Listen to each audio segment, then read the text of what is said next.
Alright, before we dive in, just a heads up. Everything you're about to hear, the species, the ships, the sci-fi wizardry, is completely made up for this story. As of late 2025, we haven't found any evidence of a Vexler Dominion, a galactic codex, or a starship named as Slow Burn. And concepts like quantum state reactors or weapons that just erase things from existence. That's pure speculation, not real-world science. Now with that out of the way, let's get into it. For 3 standard cycles, the galactic fleet of the Vexler Dominion were the undisputed masters of war.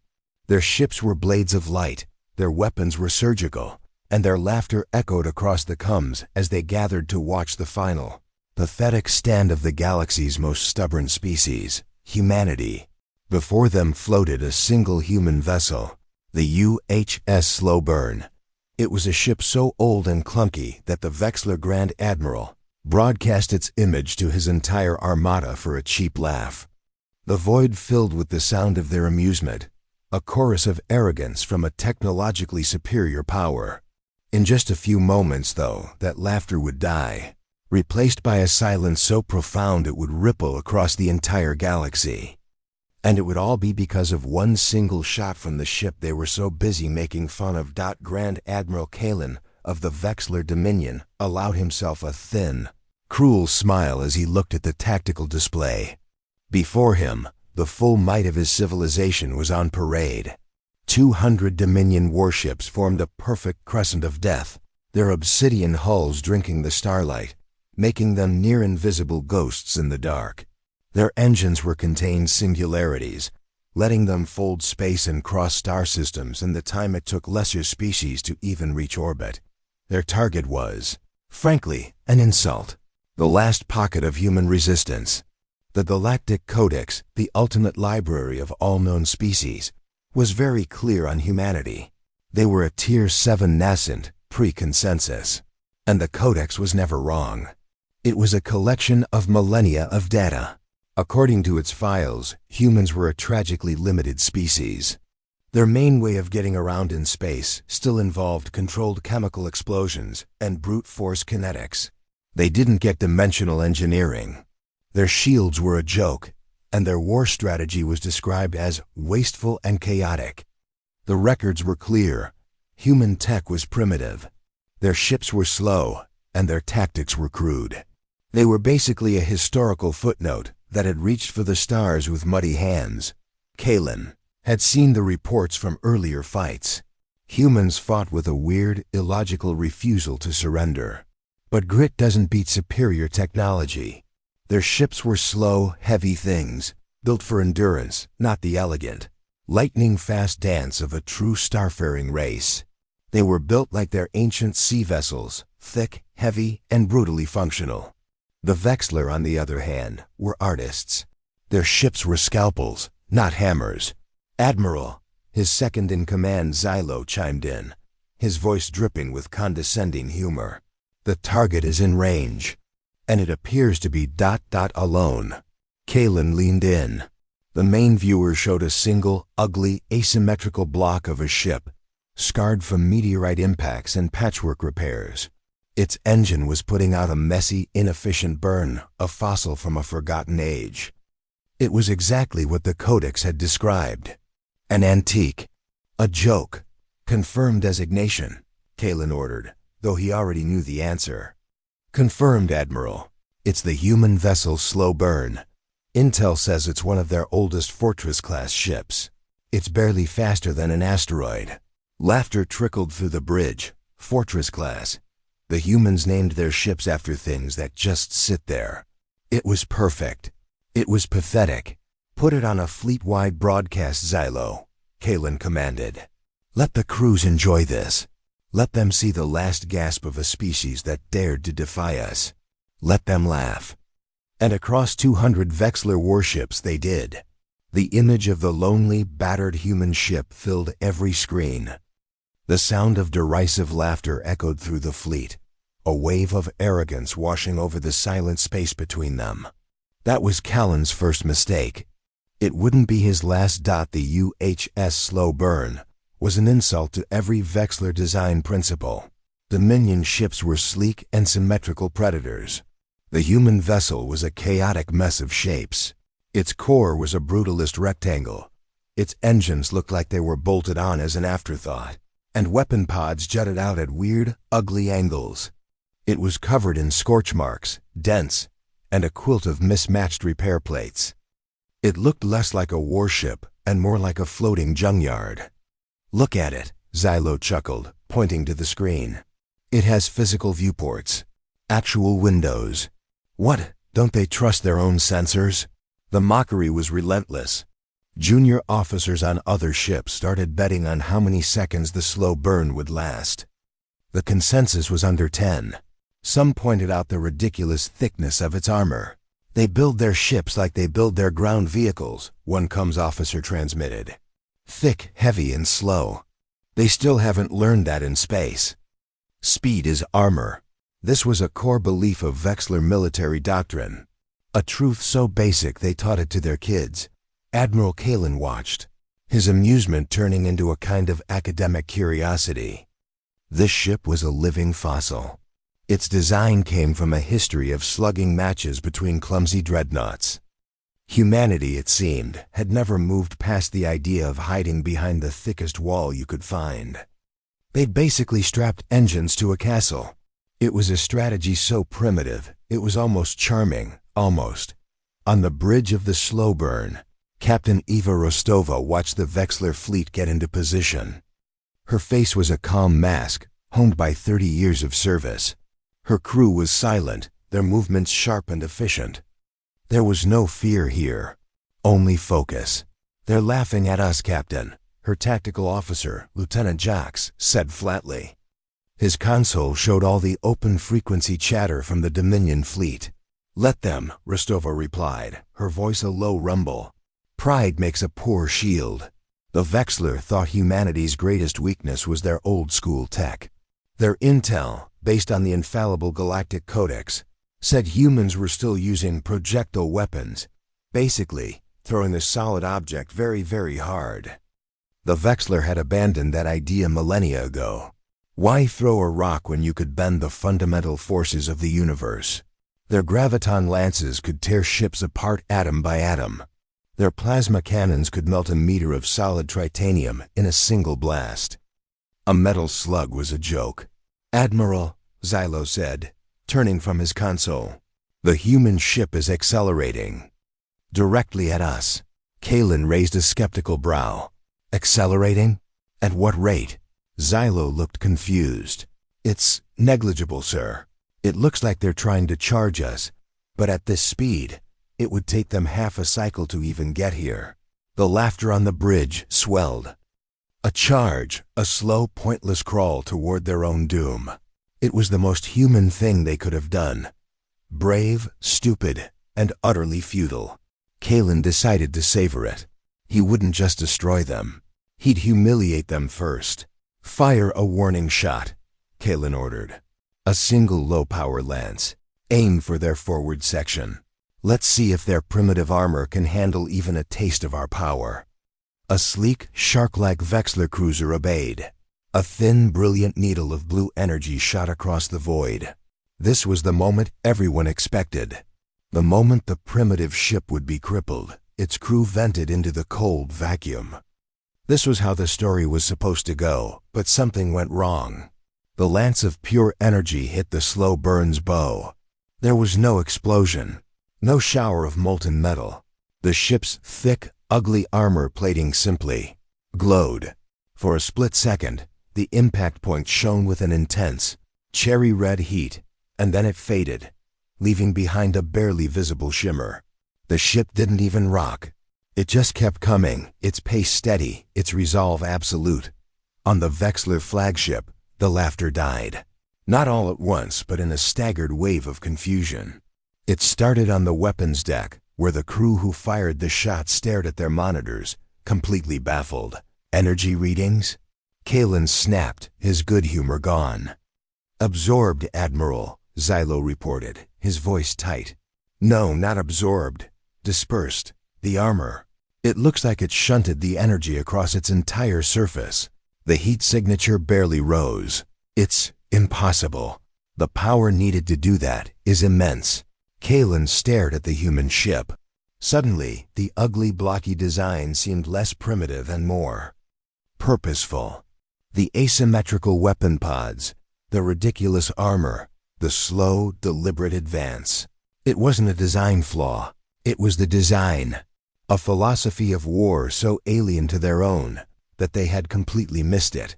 They saw a lumbering beast. They didn't stop to think it might be a patient hunter. "Their shields aren't even on," a sensor tech whispered, as if afraid to say it too loud. That's when the first real flicker of unease began to spread through the fleet. The humans weren't stupid. They weren't primitive. They were just playing a different game. And the Vexler were only now realizing they didn't even know the rules. The human strategy wasn't about dodging. It was about taking the hit, enduring, and the Vexler had no idea what to do with an enemy that just refused to break. "Fire again," Kalen commanded, his voice now cold as ice. "Full power. All forward batteries of the lead cruiser. I want that ship turned to slag." The order was given. This time, a torrent of energy, a dozen lances converged on the slow burn. The void lit up. It was enough energy to crack a small moon. This had to be the end dot, and yet, it WS in single quotes to dot the slow burn's hull became a canvas of blinding light. The sheer energy hitting its surface was apocalyptic, but the ship held. It groaned, the sound of stressed metal carrying over the coms like a low, guttural protest. Its forward momentum slowed, but it didn't stop. It pushed through the storm of energy, its engines flaring with renewed, desperate strength. It was like watching a bull walk into a hurricane and refuse to be knocked down. The Vexler fleet fell completely silent. The arrogance was gone, replaced by a cold, creeping dread. They had just thrown a huge amount of power at a single, primitive ship, and it was still coming. On the slow burns bridge, alarms blared. "Hull integrity at 71%. Jock shouted. "Armor ablation is critical on the bow. We can't take another hit like that." Captain Rostova's gaze never left the main view screen, where the Vexler flagship was now clearly visible. "We won't have to," she said, her voice a bedrock of calm in the chaos. She turned to her weapons officer. "Mr. Shen, is the main weapon charged?" The officer, a young man with old eyes, nodded. His hands flew over a console kept under a heavily shielded cover. "Quantum state reactor is at peak resonance, Captain. The primary coil is saturated. We're ready." Rostova took a deep breath. "Then it's time to show them why we call this ship the slow burn." She pointed a single steady finger at the Vexler flagship. "Fire." That was when the laughter stopped. "For good." Mr. Shen's fingers danced across his console. On the outside of the slow burn, nothing dramatic happened at first. No missile bays opened, no energy glowed along the hull. Instead, one of the ugly asymmetrical pods on the ship's spine simply shifted. Thick, scarred armor panels pulled back, but they didn't reveal a cannon or a lens. They revealed a cavity of absolute, non-reflective blackness. It was a hole in space, a patch of void darker than the void itself. Aboard the Vexler flagship, sensor alarms screamed not with familiar warnings, but with alerts of sheer impossibility. "Admiral, I don't know what I'm seeing," Xylo stammered, his composure shattered. "It's not an energy signature. It's the absence of one. All quantum foam in that spot has ceased to exist. The laws of physics are ... breaking." Kalen stared, his mind refusing to process the data. This wasn't technology. It was a violation. Their science, their codex, their entire understanding of the universe had no category for this. It was a conceptual weapon, a tool that worked on a principle so terrifyingly advanced it looked simple. A single, tiny point of light appeared in the center of the black cavity. Not a bright light. It was a quiet, cold, white pinprick. And then, a beam extended from it. It wasn't a laser. It wasn't plasma. It was a perfectly straight line of nothing, a line of pure erasure. It moved at the speed of light, but made no sound and gave off no energy. It just unexisted everything in its path. The beam was impossibly thin, maybe as wide as a man's hand. It touched the Vexler flagship, the 3-kilometer pride of the Dominion. There was no explosion, no fire, no debris. The ship just came apart. The beam hit the port side command tower where Admiral Kalin stood. One moment he was staring in horror. The next, he, the tower, his crew, and a perfectly clean meter-wide cylinder of his ship simply ceased to be. The line of null existence carved through the flagship from one side to the other, bisecting it cleanly. For a fraction of a second, the two halves of the massive warship drifted, severed by a wound of pure non-reality. Then, with their internal systems and structural fields sliced in two, they detonated. The flagship erupted in a silent, blossoming fireball. The two halves blew apart in a violent, chaotic release of stored energy. The shockwave rocked the entire Vexler fleet, but it wasn't the explosion that terrified them. It was the memory of the beam that caused it.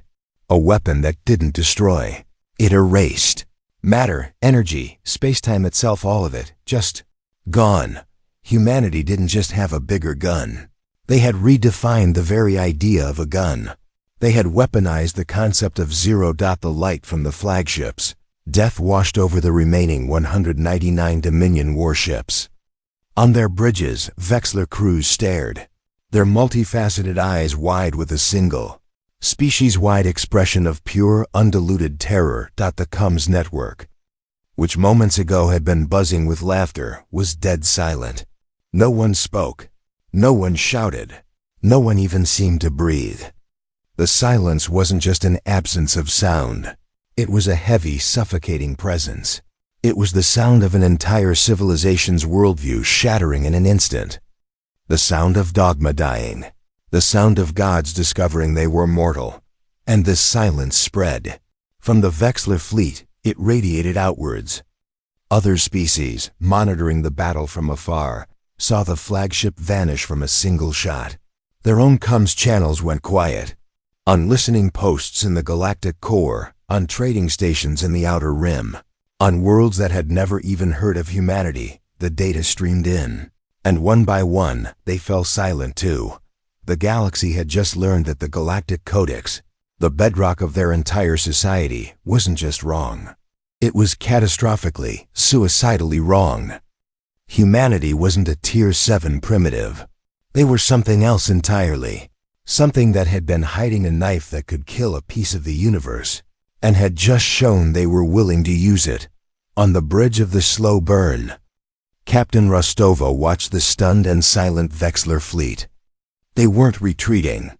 They weren't firing. They were just drifting, paralyzed by what they had just seen. "Captain," Jock said, his voice barely a whisper, "what are your orders?" Rostova looked at the fleet before them, the most powerful armada in the known galaxy, now as harmless as children's toys. They came looking for a fight. They got a lesson instead. "Send a message," Rostova said, her voice carrying the weight of history. One sentence. No translation needed. They'll get it. The message went out on all frequencies. "Are you still laughing?" The Vexler fleet didn't answer. After a long silent moment, the lead cruiser slowly turned. Then, one by one, the entire armada turned with it, not in a panicked rout, but in a slow, solemn, funereal procession. They jumped to hyperspace and vanished, leaving behind only the ghost of their admiral and the echoes of their shattered pride. The slow burn, its point made, slowly turned and began its long journey back to human space. The galaxy wasn't laughing anymore. It was listening. The entry for humanity in the Galactic Codex would have to be completely rewritten, but nobody knew what to write. How do you classify a species that hides its greatest strengths behind apparent weakness? How do you categorize a people who answer mockery with a weapon that can literally erase you from existence? The universe had no frame of reference for humanity, a species that had learned, through a long and brutal history of its own, that the most dangerous threat is always the one you underestimate. If you enjoyed this story, Make sure to hit that like button and subscribe for more tailies from the final frontier. I'd love to know what you think in the comments. What should the new entry for humanity in the Galactic Codex say? Until next time, stay vigilant and keep watching the stars.